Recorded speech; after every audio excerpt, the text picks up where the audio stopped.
Please welcome our guests. December 8th, 1971 was a defining moment in American history, a time when the gangs of New York laid down their weapons and redirected their youthful energy towards the creative arts. Arts that would eventually become the foundation of what we now know as hip-hop. This is an American story. This is the American story. Check out Can You Dig It, starring Chuck D.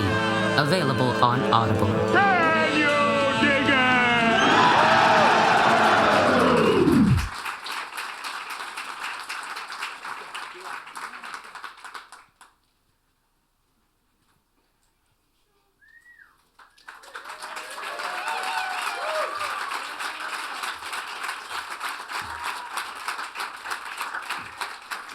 Good evening, everyone. Thank you for coming out. So my name is Dr. Imani Johnson, and I want to start by saying thank you to the GRAMMY Museum. It is an honor to be included and in their celebration of hip hop in the last 50 years. And so this is an incredible achievement. It's a pleasure to be here. Our panelists for today include 6-time Grammy-nominated Grammy Lifetime Achievement Award winner, Chuck D. of Public Enemy. Also, Can You Dig It EP and narrator. Next to him is Lorrie Boula, president and founder of Soul Kitchen, and executive producer of the podcast, as well as Chuck D's manager. And the creators of the podcast, Pete Chelala, Bryan Master. Let's go, people, let's go. And Julian Voloj. So thank you all for being here. It's going to be a tight hour, and we're going to cover 3 main parts, just talking about the last 50 years of hip-hop, the making of and the impact of the podcast, and what we see things going in the future. So if y'all are ready to get started, first question goes to you, Mr. Chuck D. So how did you approach this year of celebrating the last 50 years of hip-hop? How do you even begin to approach that, someone like you who's definitely going to get called on a lot? What came up for you? Well, first of all, it feels great to be back in this room. I've been in this room quite a few times. This is a 15th anniversary of this museum and unbelievable facility of the Grammys, and I try to tell as many people as possible to stop by, say hello, and check it out. They're always doing great events such as this and greater, great displays and curation. So thanks a lot for Jason for showing us and the crew. But this started really, this lady right here, I offered a challenge to her, Lorrie Boula, who's from the Bronx.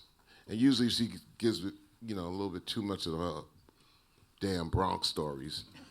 Thank you for that. And then she says, hey, look, I got,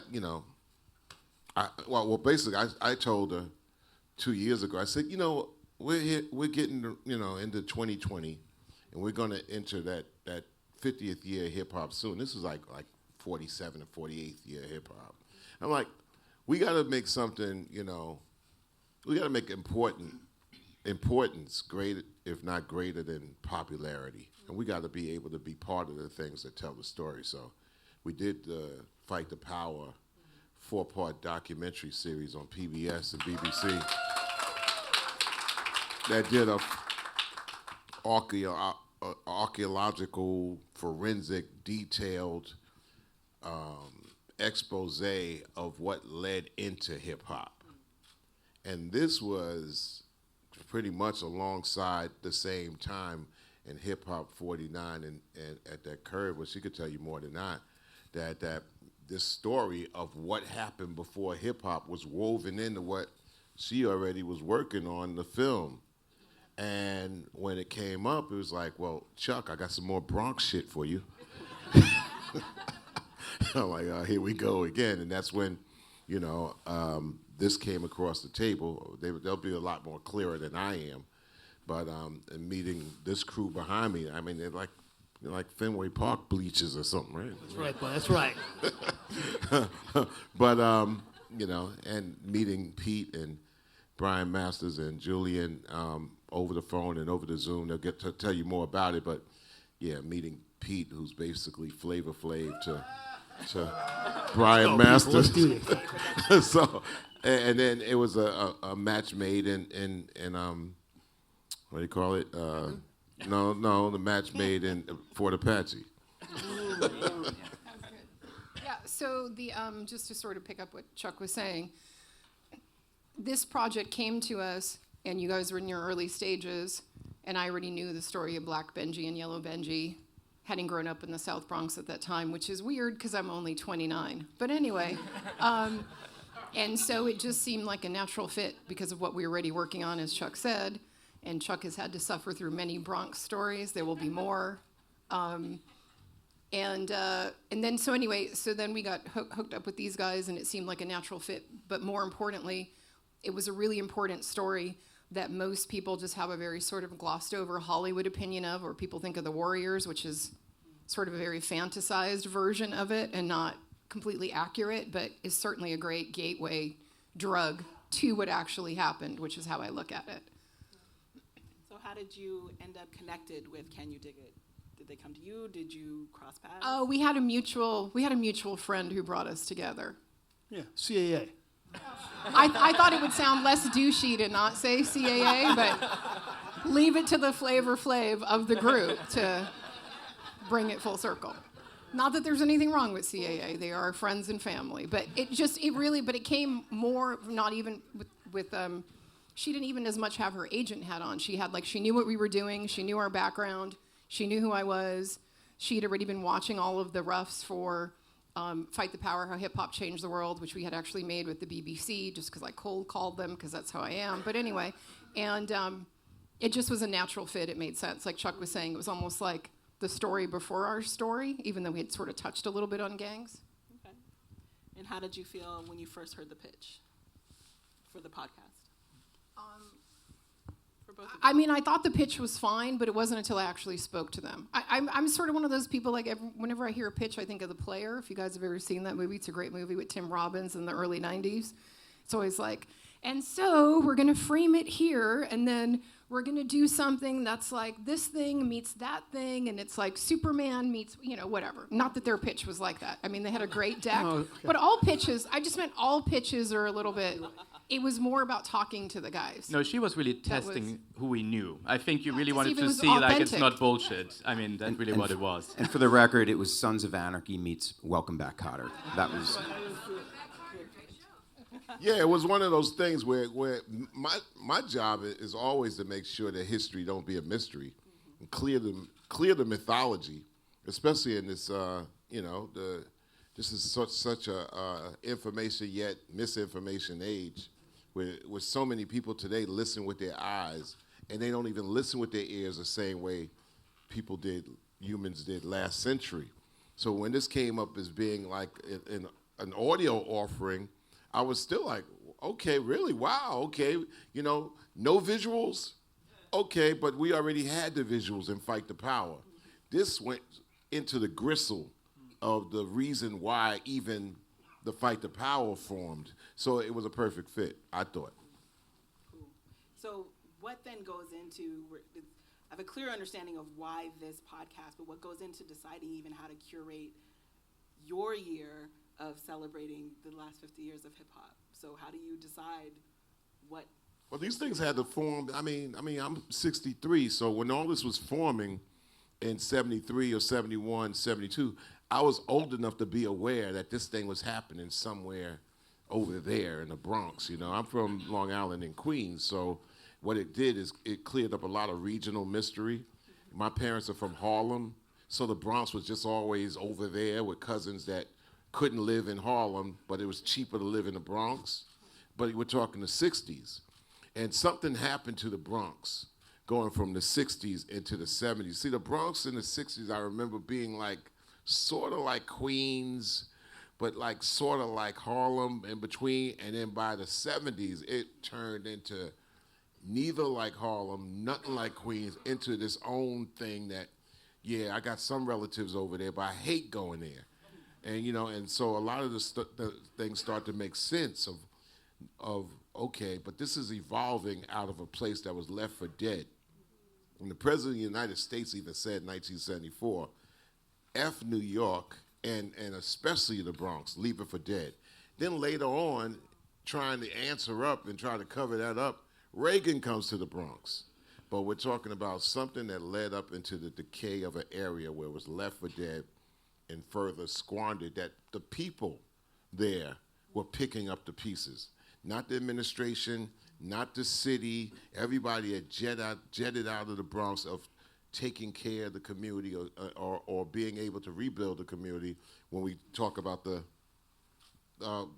documented destruction of the Bronx by Robert Moses's Cross Bronx Expressway. It wasn't that blatant and clear, but the after effects, and then post-Vietnam, and it's just a lot of things snowballed. And when I actually had the first conversation with Pete after everything started, the ball started rolling, this guy, you swear, he was like, play-by-play for every motion and activity in the Bronx at that particular time, and I thought that was interesting. Yeah. So Pete, tell us what Can You Dig It is about. First of all, it's amazing to be on the stage with you guys. So I just want to simmer in that. And I want to thank everyone else for coming down to Fiery 10 to be here tonight, because this is crazy out there, but it's beautiful in here. Like Chuck said, this is an incredible oasis to the past. And that's what the story's all about. And I think, we are celebrating Hip Hop's 50 with you guys here. There's an exhibit on the 4th floor, which is 5,000 square feet of culture. And I'm looking around there. I see Humpty's nose. I see Biggie's, big freaking peacoat. Eminem's, Robin costume. And you got the shell toes. Like, I'm thinking to myself, these are achievements of major, major accomplishment. These are artifacts of something that happened against all the odds. These aren't just like cool things to have. These are examples of overcoming a lot of adversity. And that's what the story is all about. I mean, hip hop is the greatest underdog story of all time, because you go back to the Bronx in 1971 and you think about the violence that was happening, and there's 15,000 kids 80 blocks north of Tiffany's, right, living on the street, living by the code. The city says F you, basically, and everyone was paying dues, but the Bronx paid the biggest dues. And we take the story back to urban decay, we take it back to policy, we take it back to urban planning. Go to Robert Moses. He decides to carve, 6-lane highway down a borough for the first time ever, displacing communities. And those who were displaced were the lucky ones, because there was policies in place where you could discriminate against who could buy a house and who can get a loan. So if you couldn't get a loan or get a house, you were stuck in the Bronx while the thing burned. Okay? So I call it an underdog story because we're sitting here celebrating hip-hop after 50 years. It happened because these kids made a decision on their own to change their lives. And by doing so, they've changed the world. And that's remarkable to me. And that was the passion behind this story to get told. And, Black Benji was the gang member of the Ghetto Brothers who was murdered on a peace mission. And his family has been forgotten, and they have been on a mission to basically just get his name into the zeitgeist. And I'm going to stand up for a second, because our global artwork has his name on the cover of it. It's amazing. We're on Morning Joe together. He's saying his name on Morning Joe National News. So mission accomplished right there. And on top of that, it's a damn good story, man. It's a damn good story. And so that's the story. It's about outlaw culture turning into hip-hop culture. And how did the three of you team up to tell this story via this podcast? Yeah, this also is like, for me as a middle-aged father from, the suburbs of New York, my game's not over yet. I'm trying to create another chapter. And I want to show my kids that, it doesn't matter how old you are, work's work, ideas are ideas, and it's hard, and when you finally get what you wish, then the shit gets even harder. And so we met up during the pandemic because there was this dearth of hope happening. And if you remember the early days of shelter in place, people were betting against New York. I'm like, what is going on here? There's so much history to pull from to find hope. So we decided to go back into the past. We put together the story, which I actually pitched 8 years ago as a TV show, got denied. But we came together during the pandemic. I'm the Flavor Flav, like Chuck was saying. I'm the spaz, right? This guy's a composer and an audio guy. And then Julian I met because he catfished me when I actually hit up Yellow Benji, who's now dead, on Facebook because I wanted to tell his story. He wrote me back because Julian is his proxy.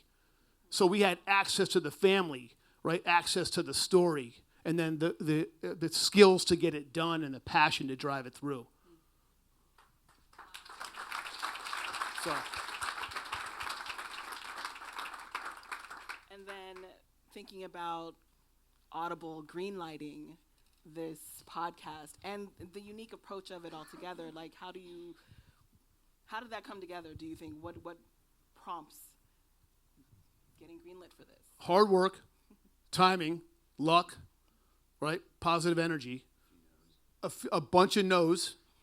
And then obviously the timing was Hip Hop 50. The timing was Lorrie looking for certain things. And also the timing was Audible having to program a lot of things. And, there was a lot of content out there that was great on Hip Hop 50. Not one other piece of content covers this story.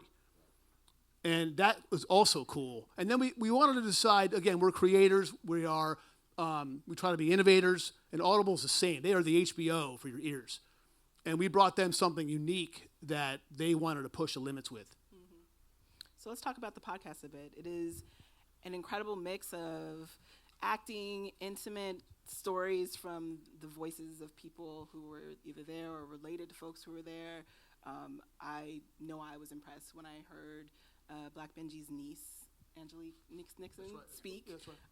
Or the episode where you get to hear from Coke LaRock, like that. These are unexpected voices. So how do you bring something like this together, the mix of acting and narration and storytelling and interviews? Yeah. So I had a lot of experience producing and composing in scripted audio. To my knowledge, there wasn't anything out there that was quite like what we had envisioned in nonfiction, where we're using audio as a medium to retell actual true historical events through a blend of all those things: scripted sequences that sound like a movie, narration, exclusive conversations, archival footage, things like that. So we kind of landed on this pretty unique new format. We call it an audio docudrama. So it's part history lesson, part movie for your ears. So it's the aim is to be educational but also entertaining at the same time. So that's where we came at, from a format. We knew that we had to do something that was unique and stand out. As Pete said, the content ecosystem is already a massively saturated thing. And when you go deeper into audio, massively cluttered as well, take a double click into that, we're Hip Hop 50 content. We knew we were competing for, the attention, eyes, and ears within that sea. And to Pete's point, nobody else was telling this amazing origin story. So we knew that the story itself would do a lot of the heavy lifting in terms of making it stand out, making it unique, making it untraditional. But we also had to back that up by sort of up-leveling the presentation and the packaging of the listening experience. Thank you. And Julian, how do you get access to those folks? How do you find them? People are... Well, I mean, so maybe the origin story is really going back like some more than 15 years now. So I totally started totally different. I was working on a photo series on Jewish diversity, and someone told me about this former Puerto Rican Jewish gang leader from the Bronx. I tracked down his phone number, and so I connected to actually his wife. He didn't even have a cell phone that he was using as well, so it was always going through his wife. Phone? Yeah, so we met up in the Bronx, and he had like all these crazy stories that sounded like so. And this was before a lot of other things like Rubble Kings and so on. The story was only in Jeff Chang's book, so you Can't Stop, Won't Stop. And so he had all these great stories. We became really friends right away. I mean, we hit it off. I mean, I connected, I guess, personally. My parents are Colombian. I'm also Jewish, so I think this was like a common factor. So we became friends, and he knew everybody. I mean, it was just like he, I know, I was with cool herc in a gang. Like, really? Yeah, no, he was like, and then turned out, yes, it's true. Our Grandmaster Flash lived down the street. Yes, actually, there was all these things were so absurd that I didn't believe it. And so I turned his story into a graphic novel. And we did, for the 40th anniversary, a reunion in the Bronx. And he just basically called people up and invited them to like a place in the Bronx. We had like 40, 50 people, and everybody wanted to tell me their stories. Interesting, of course, is if you hear two people telling the same stories, you can have even two different books on this. So, but there were like certain people that were just more credible, like Joseph Mumpa, he former Black Panther activist who became a close friend, Bill Leicht, who was a ghetto brother. So I knew these people for like a decade. They became friends when Yellow Benji, I mean, basically he didn't have like social media. So he asked me, can you create a Facebook page? That's how I met Pete. So he wrote, yeah.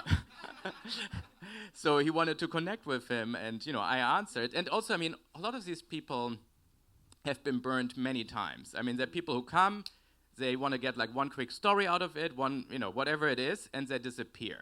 And I think what makes Can You Dig It unique is because there's a whole base of trust. I mean, if you know people for 10 years, they open up to you because they know they can trust you. And I think that's also what Lorrie did when she called with her. She really wanted to know, who do you know? How do you know them? What about? So, I think that's really when I think we won her over. And You were sweating, though. You had sweat on your forehead. No, because I know. It was a legitimate background check. It was, yeah, exactly. And Lorrie and I were the same age, so yeah. I needed to make sure it was authentic and real. Yeah. And I can tell because I've been there.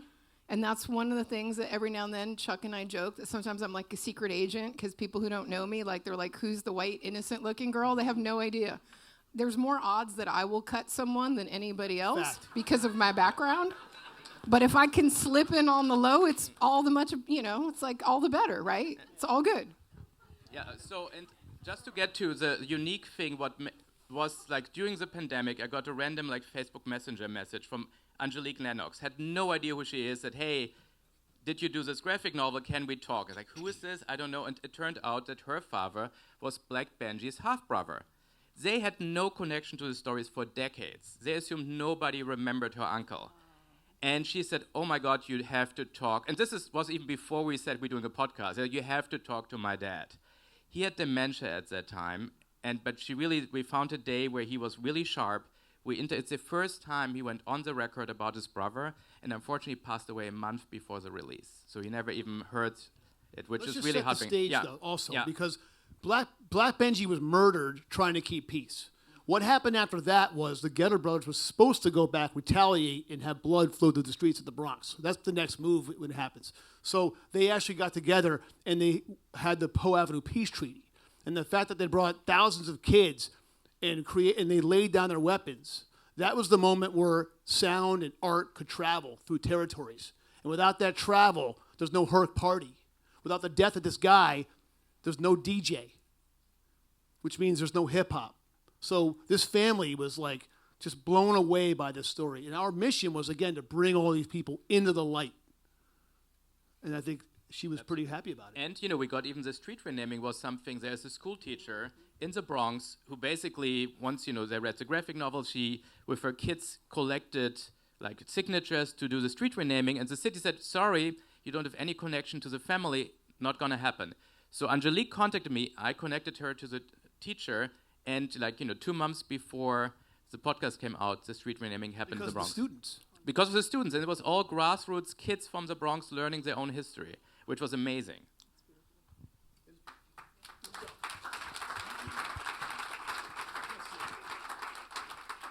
Chuck, what was your response, your reaction the first time you started to hear it kind of come together?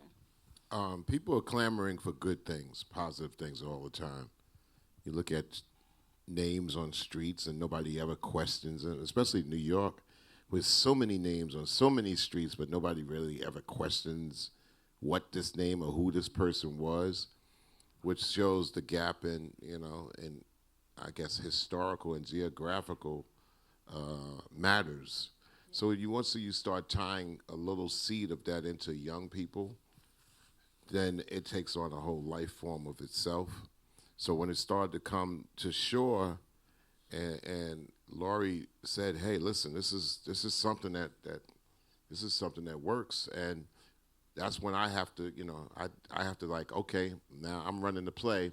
Who are the coaches, And so these guys behind here, Lorrie's orchestrating, and my job is remove all ego and do the job and use it as a vehicle through me.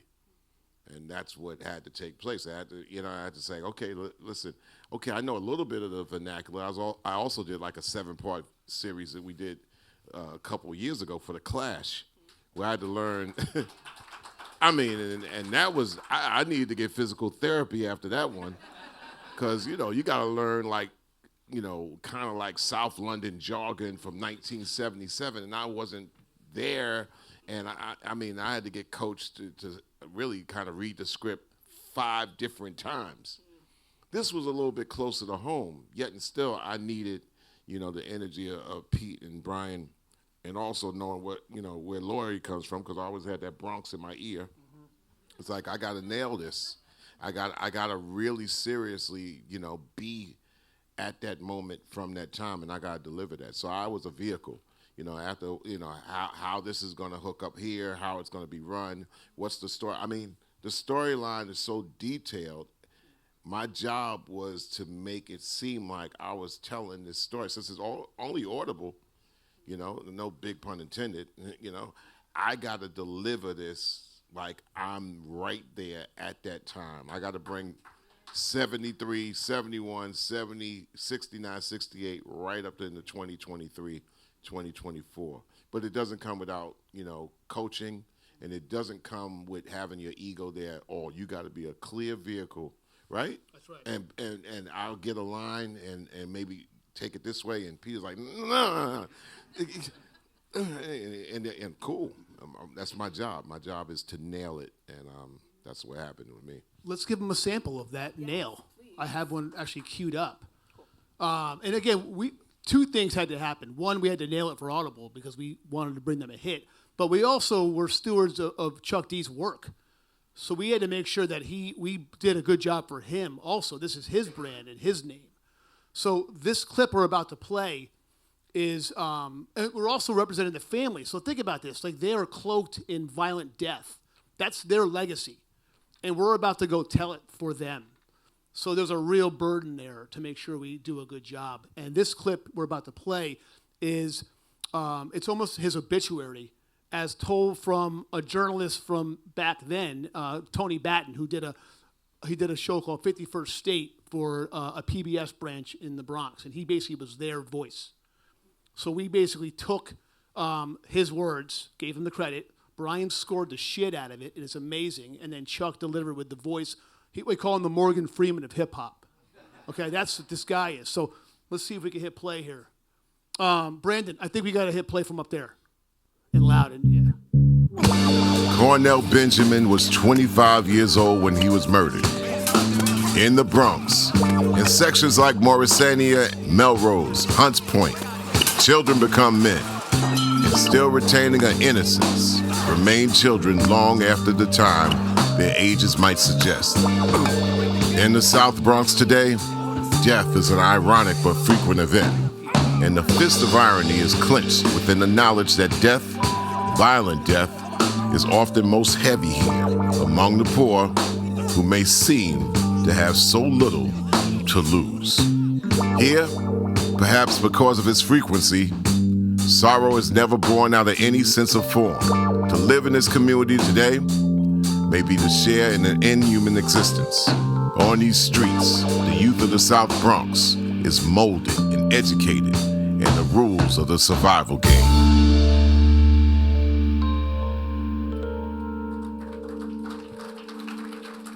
How sick is that? Bryan, talk to us a little bit about the inspiration for the score and how you start to bring all of these different voices. We call him Grandmaster Bryan. Thank you. I'm going to skip ahead. From Chuck, I'll take that all day long. Thank you. That's fine. So, as a composer, you want to find a general palette that's going to help uniquely support the story. And in this case, it also had to transport us back in time. This is very much not a hip-hop score. This is a proto-hip-hop story. So when I thought about the world where these gang kids were living in, to me, it was like the Wild West on pavement, okay? So my mind immediately gravitated towards the classic spaghetti western scores of Ennio Morricone, for instance, as an inspiration point. And then I like to find sort of one instrument that's going to sort of ground us and be our constant, our anchor throughout. And it became this nylon guitar that's throughout. For me, it really brought out the cowboy vibe, but also brought in a Latin vibe, which we needed. And then throughout, there's, going to be different musical cues that are going to signal, different moods, different moments, different characters. You might hear a menacing dobro or a deep baritone guitar, an ominous drone that's going to cue up danger, war. But this is also a story about peace. So having an element like a Chinese bamboo flute is going to help signal and cue hope, moments of hope and peace.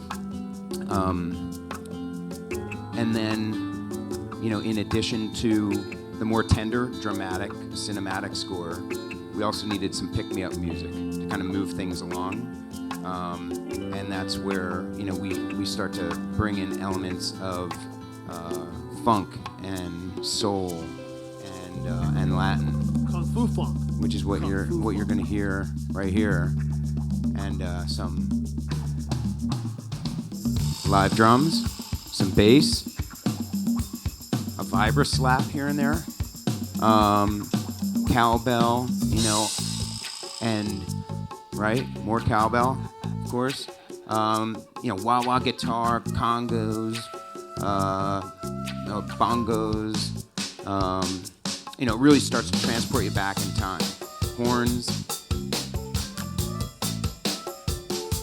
So now you start to really feel like you're being transported back into time, right? Hopefully. So it was a blend of this upbeat stuff and the more tender stuff. And then another key fabric of the music of the show is the music of the Ghetto Brothers. So not only were the Ghetto Brothers a street gang that changed the course of history, they're also amazing musicians, singers, and songwriters. And they were a band. And in 1971, they recorded one record, Power Fuerza, one of the greatest albums you've probably never heard, but go check it out. We wanted to shine a light on that. So at the end of each episode, DJ Chuck D drops the needle on a new track from that record. We play it in its entirety. It plays us out of the episode. So it's a very special element. So the music really, it became a main character. It's a tribute. It's an homage to all those things.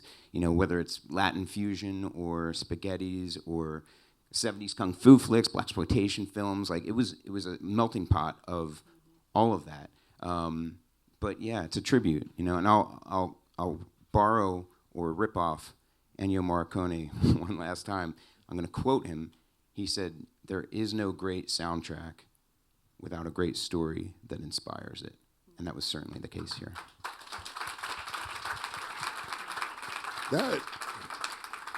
That was the greatest description of a score and soundtrack I ever heard in my damn life. She asked. Wow. Yo, I had to make. I was like, I had to take up 3 minutes of that montage. Let's do that again. I'm like, damn. That's a standard. Everybody should be able to do that. It was like a 3-minute montage. I had to fill it up, or you'd be really bored. I have an idea for a podcast. We're going to talk about soundtracks. There you go. We actually released it as a soundtrack on Friday. It's out there to be bought, which is a unique thing also we did with Audible. If you listen carefully, there's hints of 70s porn in there. So that's on him. That's not on me. That's osmosis. Speaking of going for authenticity, that's my segue. How do you ensure that we were getting like these genuine voices, these characters in this cast? Because some of it is scripted. It's not just interview material. We should go to which one should we go to now? Konzo? Your call. Go ahead. You What drive was the question again? This is authenticity. Oh yeah, let's go to Konzo. Okay, Julian, you take this, buddy. This is you, guy. Let's hear this first. I have the button. So set up Joe Conzo, Okay. who he is. That's right. That last some 70s born. So Joe Conzo is a legendary photographer. He took hip hop's baby pictures because he was there. He is it. And he captured so much incredible footage. And he's a great human. And it wasn't until after 9/11 where he was an EMT first responder where his mother actually found his big box of archives and brought out this treasure trove of those moments in time that would never exist if he didn't bring them out. Cold Crush Brothers, right? Old school B-boys. So part of the revelations of this show was that hip-hop is not just one thing. It's not rap. It's 4 elements of the culture. It's the DJ, it's the MC, it's the B-boy, and the aerosol writer. And Joe's camera caught all of that. And we were very lucky to have his voice on the show because he is authentic as it gets. He'll tell you himself, but let's listen to that. Hold on. Shit. Brandon, I think this is you, buddy. Joe Conzo, the man who took hip-hop's baby pictures, was a young boy growing up in the South Bronx and watched it first through his eyes, then through the lens of his camera. My name is Joe Conzo. I'm a notable photographer of the hip-hop culture, the Latin music scene, the Bronx scene during its urban decay. I come from a family of community activists. My grandmother was affectionately known as the Hell Lady of the Bronx, Dr. Evelina Antonetti. I always get asked the question, how was it growing up in the Bronx during this time? I thought it was fine. You can't miss anything you never had. So if you didn't grow up in a house with a white picket fence and swings in the backyard, you can't miss it. But if you're growing up in a building where, smack dab in between abandoned buildings and fires going on every day, that becomes the norm, and you make the best out of it.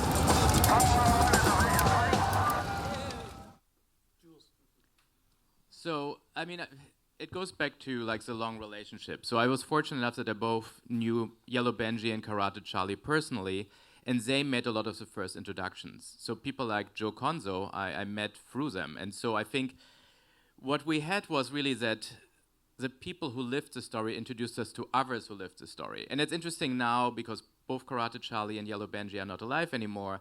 And people that I've never heard of, in 10, 15 years, come out of the woodwork and tell a new story, but they never have spoken up while these people were still alive, which is kind of all right, where were you 10 years ago?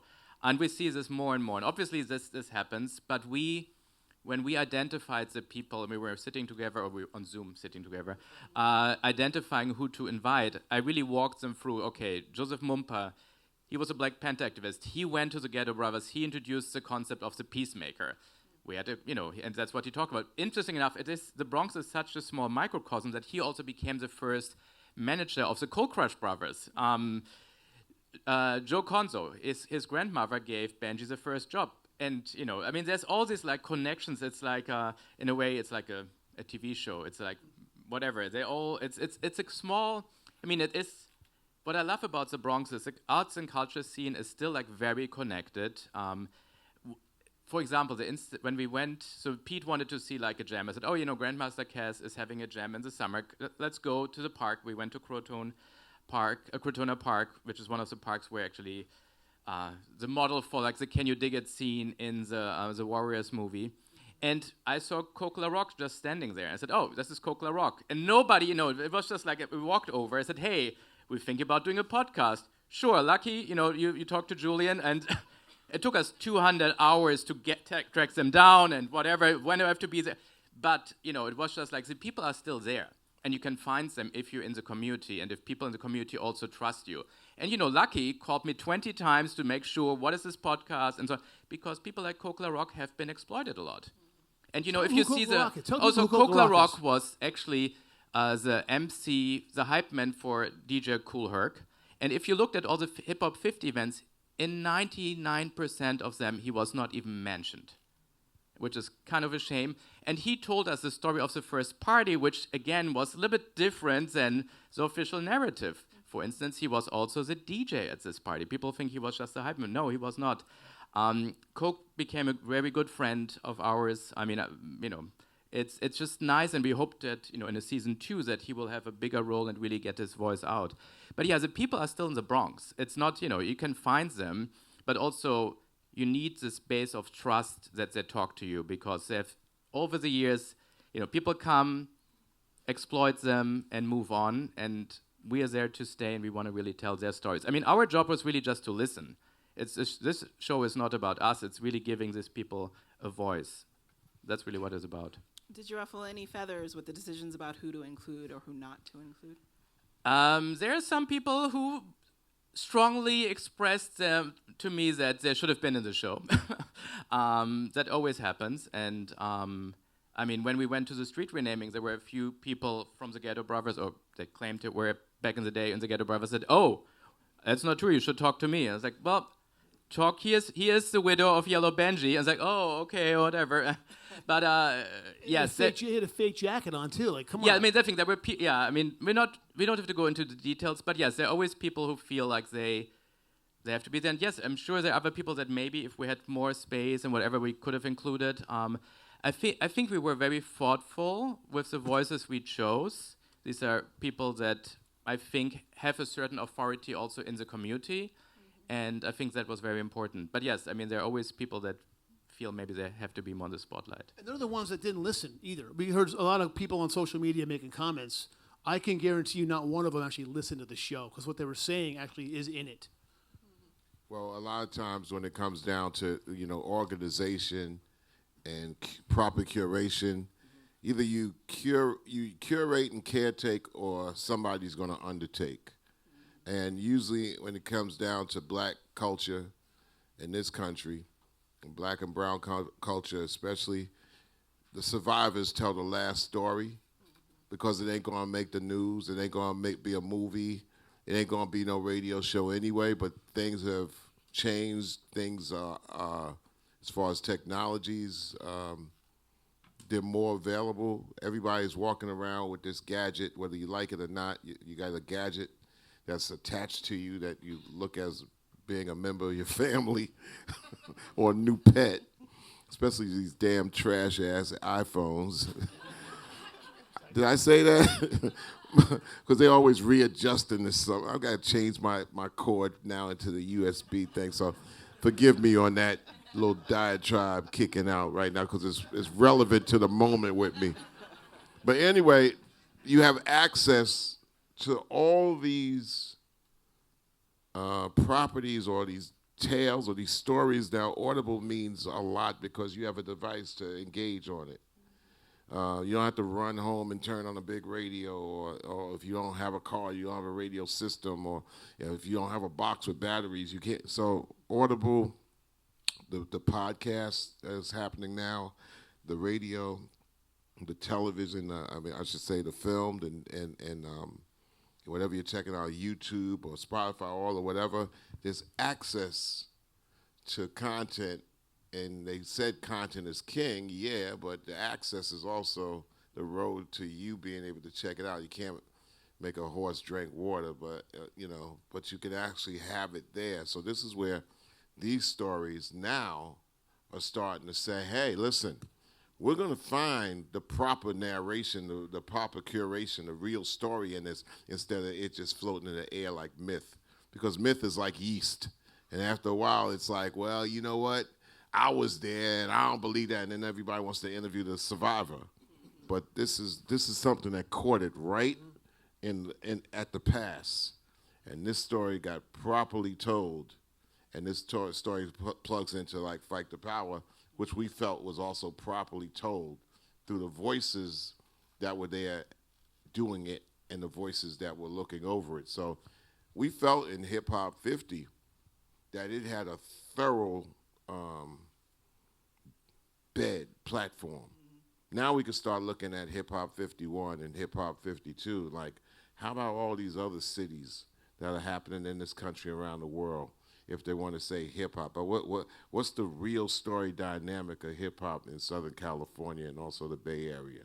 And also the different elements of hip hop, how that story shifts. Well, the elements like Pete said, turntablism, MCing, graffiti, and dance. But really, come on, dance culture, art culture, vocalization, and musicianship has been has been a part of human beings' culture for thousands of years. Hip hop is just a terminology that starts on that date of August 11th, 1973, at Kool Herc and Coke LaRock's party.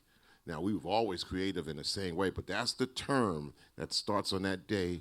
And that day, August 11th, 1973, does not happen without what, Pete? Peace in the Bronx. Peace in the Bronx. It's pretty amazing, man. This is this is very surreal to me. The only thing that's missing out of the Bronx that I used to get as a kid, the smells. Yeah, I mean, no, not bad smells. Not bad smells. You go up in an apartment and you smell all kinds of different spices and foods. I mean, you could get full going up into a Bronx or a Harlem building, go up 4 or 5 floors and be like, yo, man, I gotta see what's on the other side of this damn door. That's the thing that doesn't transfer the great smells of people together in community. But Maybe that's the 5th element. Smell? Smell. I'll take it. But there is this really wonderful approach in the podcast of really trying to capture just this story through a range of different ways. How did it feel, for each of you, how did it feel the first time you heard it fully come together? I can't hear myself.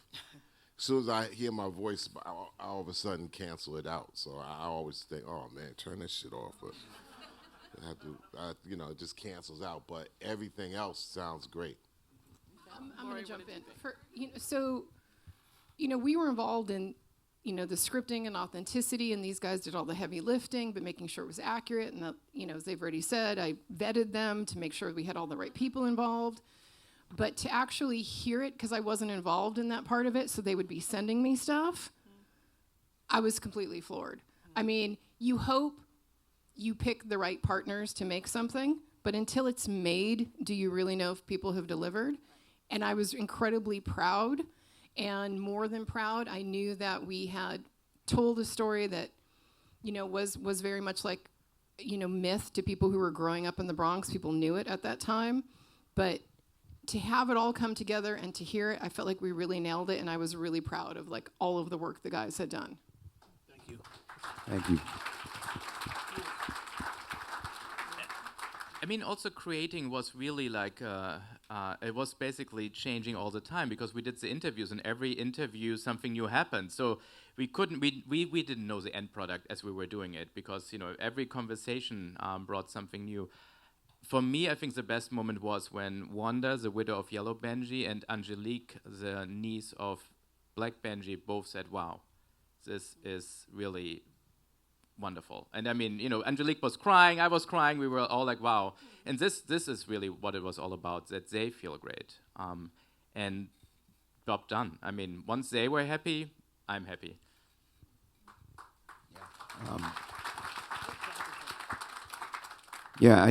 Look, I mean, this is a story that pulls on a lot of different emotions and heartstrings. It starts out very dark, and it ends hopeful.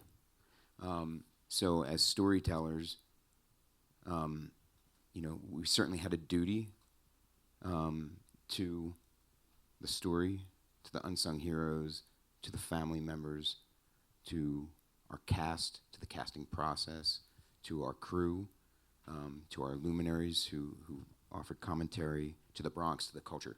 We had a lot of duties there, and to get a review like that from Lorrie means a lot because she lived it. She knows this. So we really needed to create those emotions as storytellers and for this really to hit the way that we wanted to, because it is a really emotional story. It's very dramatic, but it's a beautiful story too. And that's what we really wanted to try to achieve. I think we celebrated the achievement of 50 years of hip hop, but we honored the pain of its beginning.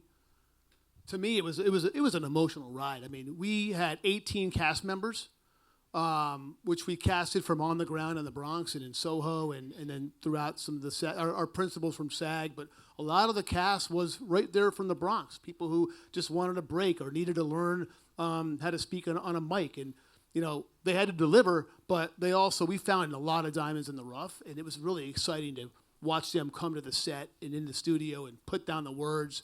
I think for me, I had two feelings. One was relief because we promised something really cool and big, and then we had to deliver on that. And this is my first rodeo, so I'm like, holy shit, we got to deliver on this. And then we did.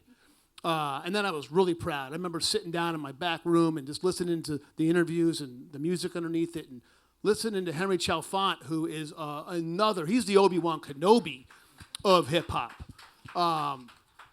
And just hearing him talk to me from questions that I asked him, just blew my mind. So I'm going to play a clip just so you guys can kind of hear how some of the scripted stuff came together. We're a little out of order, so I got to find it. Joke. Oh, that's not it here. Okay, this right here is it's a cold open for episode 2 when Yellow Benji has to run through the Apache line. That's the initiation line. That's when you run through a major ass kicking just to belong to something. That's how it was back in the day. You went through that line of a beatdown, and at the end of that was a family and a structure and hope within your little community. But I think when you listen to it, every single sound is a unique sound. This is not a video. This is audio. Every single sound is a unique piece of work. And to have it, you'll hear it. It's in the head of Yellow Benji as he goes through this line. So, this is the kind of work that Bryan and his team put together. And it really was just, again, going back to pride, but also relief. I can hit play on this, I think. Come on, young blood. Come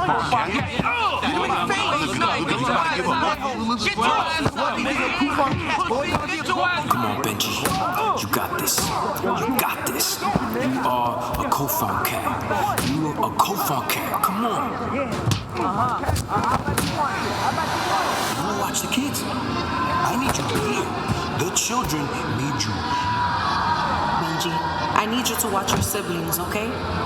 I'll be back in a few. Benji, if you don't tell me, I'm gonna tell Mommy left to school. Victor, you need to stay here and watch Sarah. Don't tell Mom about any of this. She'll kill me. Come on, y'all. Man, back. Come on. Look up. Square up. Let's go. Take it. Done.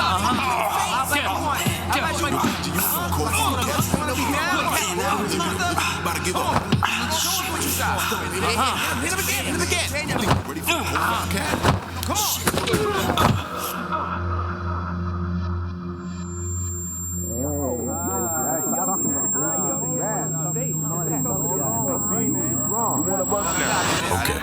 Okay, get up. Come on. It's over. You made it, Benji. Come on, saying. I did it. Good job. You're one of us. You're a co-funk cat.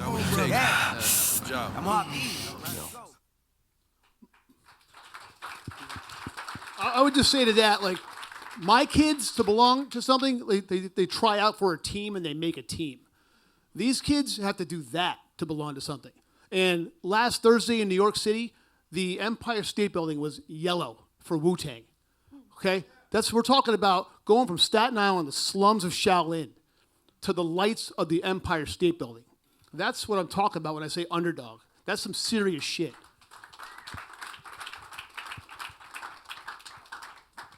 Considering how saturated the market is for viewable things, movies, TVs, not to mention streaming, and then just how many podcasts are, how do you get ears on this project? I mean, it's a lot of labor. It's you have to be relentless in this environment because there are, like Chuck was saying, there are lots of places to watch it, devices to watch it on. Everyone's in competition. There's saturation. There's pollution of content, but it's relentless, and it's PR, and it's doing things like this, and it's also being a good person because you want people to root for you. That's the undercurrent, is having a fan base at home and out here. So, it's not easy. The hard part is getting it made. The harder part is getting it heard. So, and it's getting heard. I mean, Audible, I don't know if you guys are here, but we have no numbers on this, but we've earned, I think, almost 700 million earned media impressions of PR. And then our social outreach has been incredible, working with Chuck's team, our team, Audible, the Grammy Museum, and everyone we're working with, it's just like a collaboration and just getting out good content and also not being annoying, right? I think that's also huge. I have trouble being not annoying, but I get it, though. I understand. And we picked up 5 Signal Awards. Signal Awards is a big deal in the audio world for anybody who doesn't understand that. So, so people were starting to recognize, and it's nice to be recognized. It's nicer to have people listen and actually appreciate it and really enjoy it. It's the only story of its kind. And what I always address people, I'm like, hey, you love hip-hop? And they say, yeah, I do. Well, it behooves you to know thoroughly about what you say you love. What was your takeaways from the podcast? Did you learn anything new?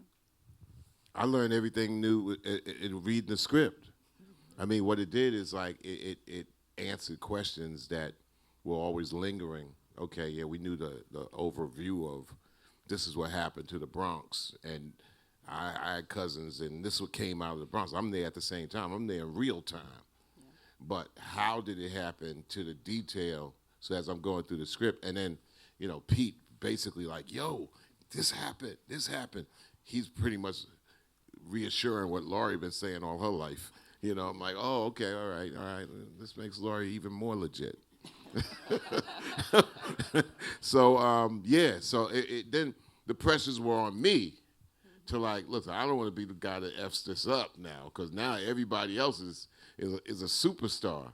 Now, it only take Chuck to F it up, so I got pressure on me to come through for these folks. I don't think anybody thought you were the weak link in the chain. Not a weak link. It's not easy though, but it's not easy.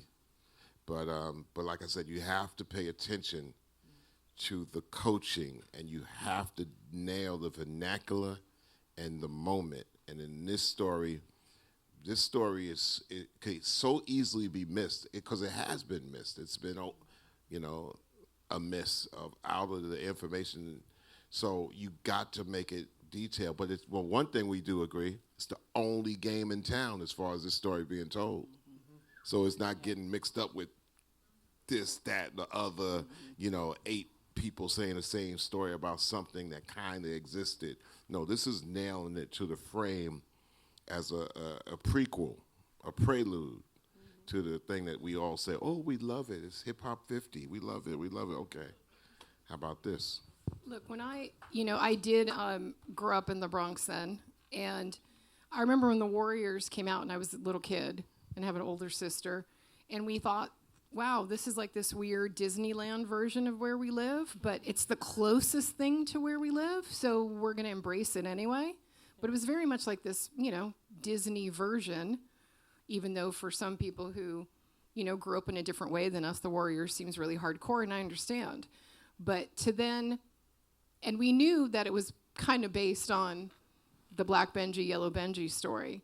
But of course, it's like the Hollywood version, and they have the girl in it, and the thing, and whatever, and the radio announcer. But still, again, it was the closest thing. So then, when you have something that's really authentic and real, which is why it was so important before we signed on to it that these guys were legit, because it is a really important story, and it did create peace and movement around the South Bronx and the Bronx in general. Not that gangs went away. It was just like you allowed people to move freely. And to just give you guys some context, there were hundreds of gangs. There was like a gang for almost every street. Like, you couldn't leave your block.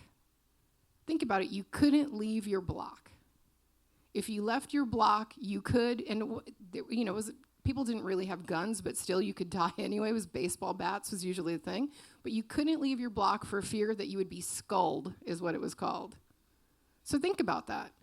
So this is the things that are so important, and to also show where when people think about the South Bronx then, they think about like a bunch of animals who didn't, deserve anything. But the fact of the matter is, poverty created all of these things. Or as I like to say, we were so poor we couldn't even afford the word poverty. Like, it just was what it was. But then you go and you find joy that this story allows, because there's a peace movement, and then it allows things like block parties to happen and people to kind of move around, and Anna, or as Joe Conzo said, for those of us who live there, it wasn't awful to us, it just was. But again, the authenticity, the story is so important, and I hope that you guys embrace it and will tell people to listen to it, because it's just an important story, and these people shouldn't be forgotten.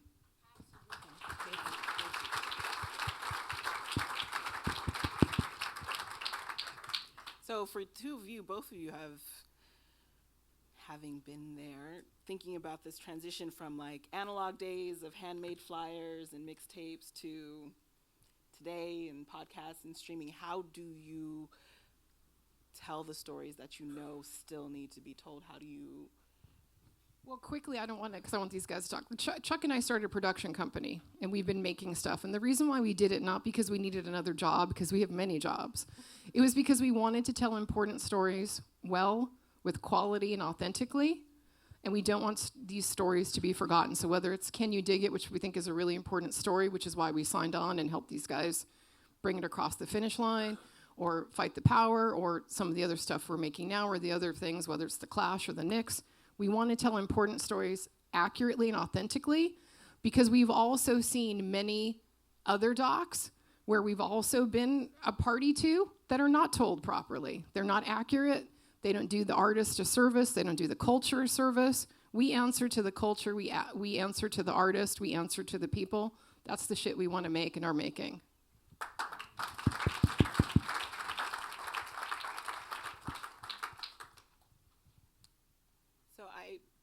There are a couple more questions, and then we have a little bit of time for Q&A. So if folks are thinking about maybe asking a question, start to formulate it now.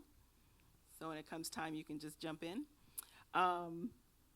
Just thinking about the what next of things.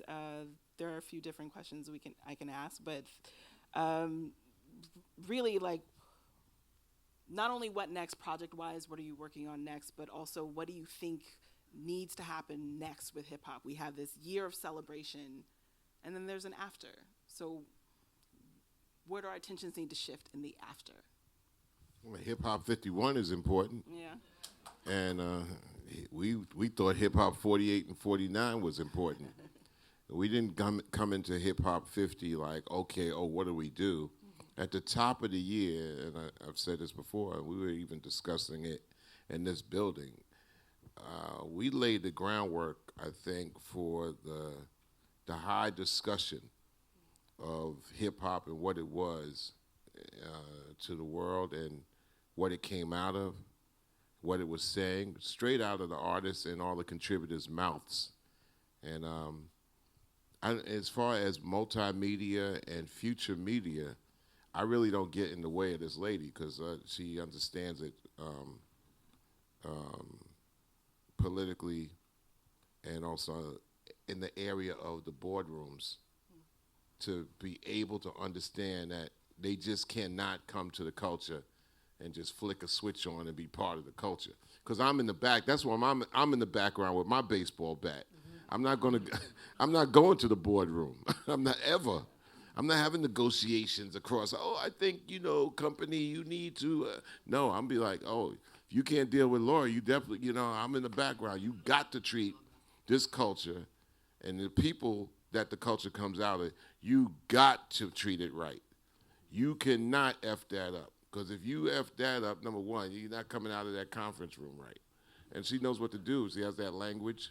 But also she has the creative language in that world, which I previously be like, I don't know. I'm not going to make no film. I'm not going to get into visuals. I'm a music guy. I'm like in the, like in the Bryan master zone of whatever. But these things in the future require that you squad up and be a great assembly line of contributors and people to make new media travel in new ways to new human beings and these new technologies. So you have to be able to come up out of yourself and say, okay, what's my position? And if this is my position, do the rest of y'all have your positions down? And that's how we go about it, which opens me up to say, now we're going to get involved with a lot of different narratives of the culture. And I'm a culturalist, right? So I stop, the buck stops with me. I'm a culturalist. I'm an artivist, artivist, because I'm an artist, And with my art, it has been active. It's not all the art I do, but it's active in my art, what I'm known for. And then afterwards, there's accountability and responsibility, and that comes with a team. So that's where Hip Hop 51 is with us. It's like, how much more can we be revolutionary as things become evolutionary? Thank you. I would just say on top of that, you have to obviously innovate and continue to storytell where the water travels. But we also need to stay where we are. This story is evergreen. Struggle is agnostic. You can relate to this story. You can empathize with it. And there are a lot of people that can't hear it. So we're trying to get this into schools, more museums. If you're in the projects, you can't probably download Audible and pay for the month. So how are they going to hear that if this reflects their life? How are they going to find inspiration and see that you can actually get out of something, even though no one's going to help your ass? So I think we got to go forward. We have to also stay where we are and go deeper. Because as cool as this is, there's still a lot more work to do. Thank you. So we do have some time for a couple of questions. I can't. So I see hands. 2 hands. This person, I can't tell. Do you need a mic?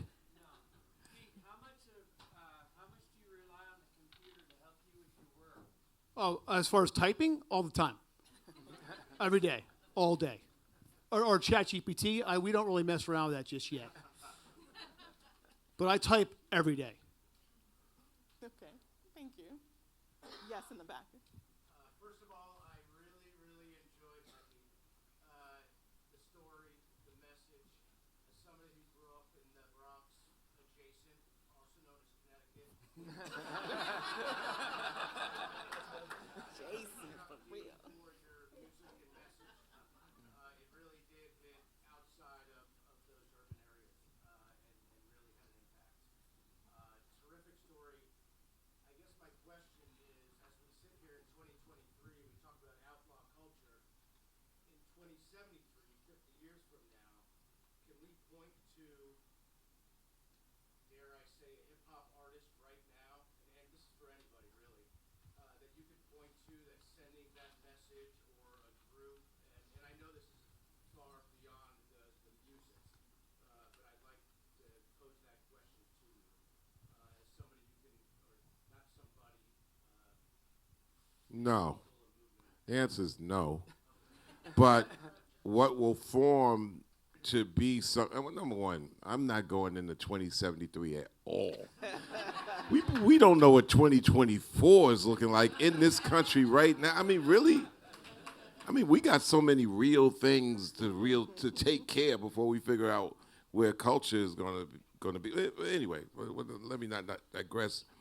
I think in hip-hop and rap music as a genre and a culture, its best movement comes when it's a collective, not a soloist. So I don't think a Bob Marley is going to pop up out of hip-hop and rap music.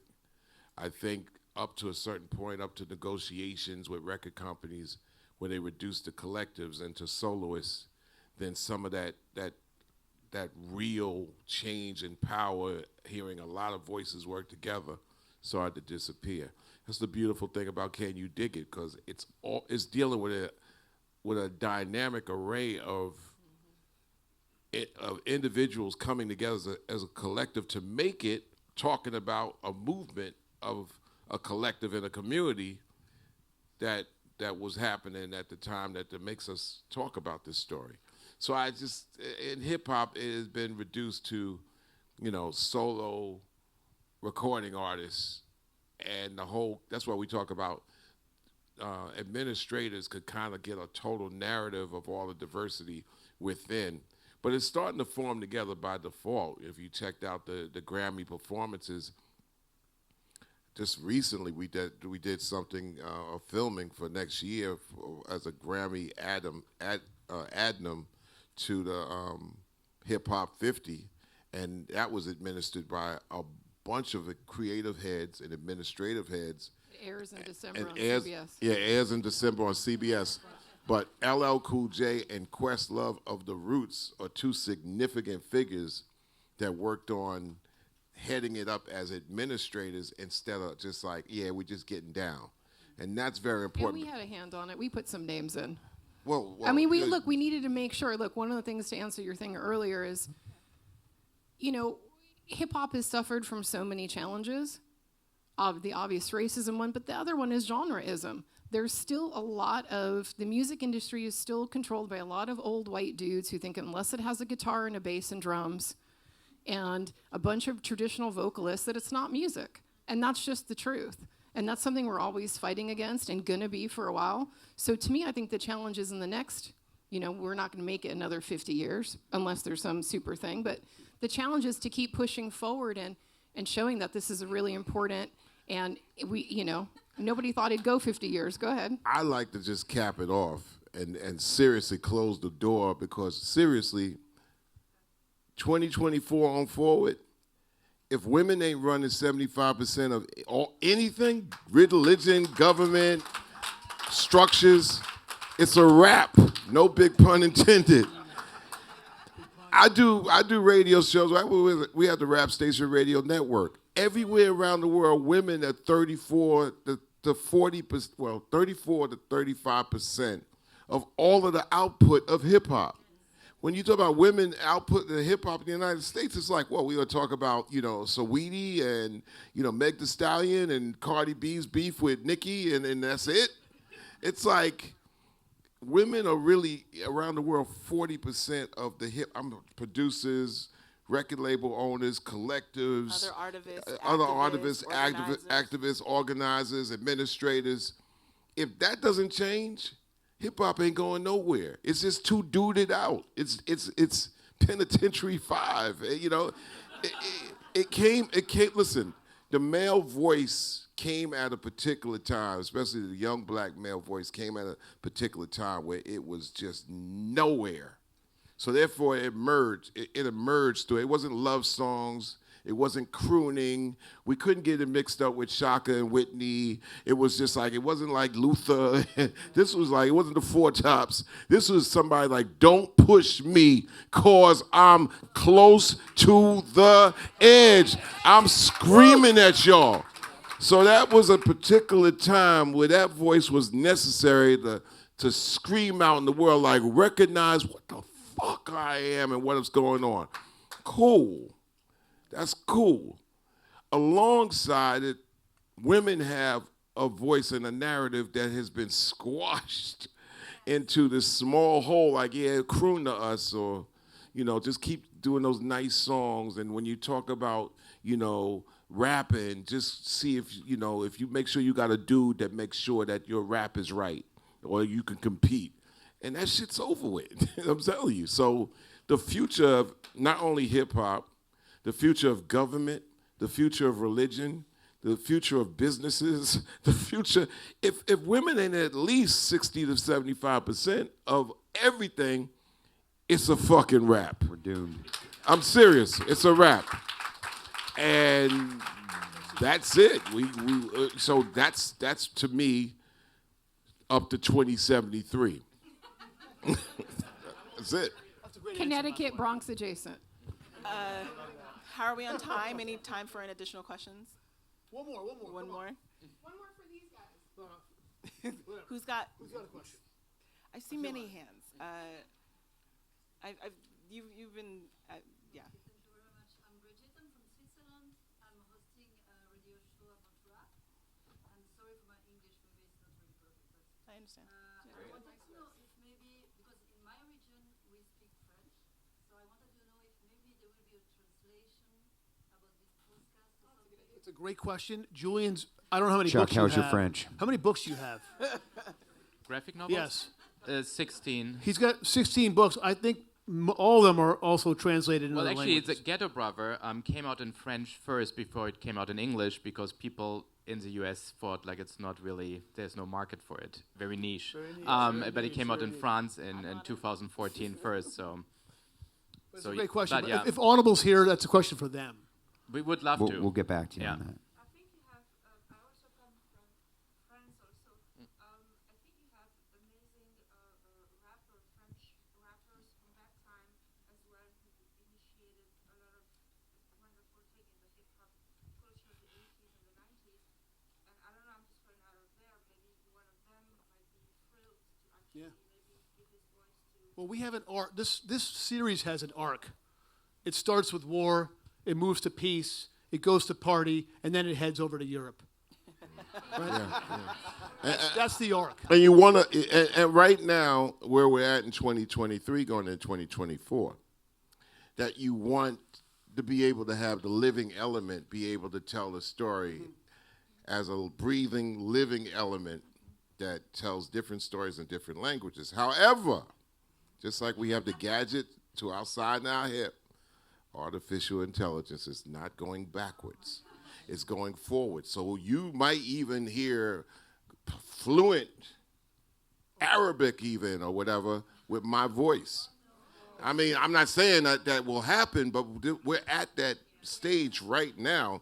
And by 2025, the way deepfakes are going, the way voice appropriation is going, the way a whole bunch of different things are going in technology. I mean, well, number one, I dance with AI and technology because that's the business that we're in. But the thing that's bugging me out right now, just in hip hop, the DOC, a good friend of mine, right? The DOC lost his voice in an accident, like 35 years ago, maybe 30. Yeah, Trey lost his voice about 30 some odd years ago in an accident out here in California, and he talks like this, and his voice has come back only up to that level. The other day, for the last couple of months, artificial intelligence engineers have been able to take the vernacular of the DOC going in the studio, doing it in his same style that he would write and be on the mic, and then artificial intelligence taking his voice from 1991, no one could do it better, and then putting it with the style he was just on the mic, and you being able to say, well, that's DLC. So this is what I'm saying, surprises, we're always gonna be surprised about something. So the way that we're receiving information and we're looking at documentaries and hearing documentaries and stories and movies and unfortunately, you know, presidential or government and political or religious dogma that might come through, it's going to be hard to be able to figure out what is what. Yeah. But that's another story for another time. But that's why when you start asking questions about the future, it's an unbelievable rabbit hole in 2023. Understand. But we'll still be creative. Right. We'll be creative as hell, and always try to say that truth will prevail in the stories that we're involved in. Thank you all very much for your time, for your labor. Thank you. This was awesome. Thank you to the Grammy Museum. Thank you all for coming out. Can we say a couple quick thank yous from PB&J? So first of all, to the Grammy Museum, thank you for hosting us. This is an honor. Dr. Imani Johnson, thank you very much for moderating tonight. Lorrie, Boula, thank you for taking a chance on us and trusting us. And Chuck, thank you for being our voice of authenticity. And thank you all for coming out tonight to support us. Check out Can You Dig It on Amazon Music or Audible. And if you want to see what we've all been up to over the last year or so, hit us at Can You Dig It Official on Instagram and say hi. Thank you.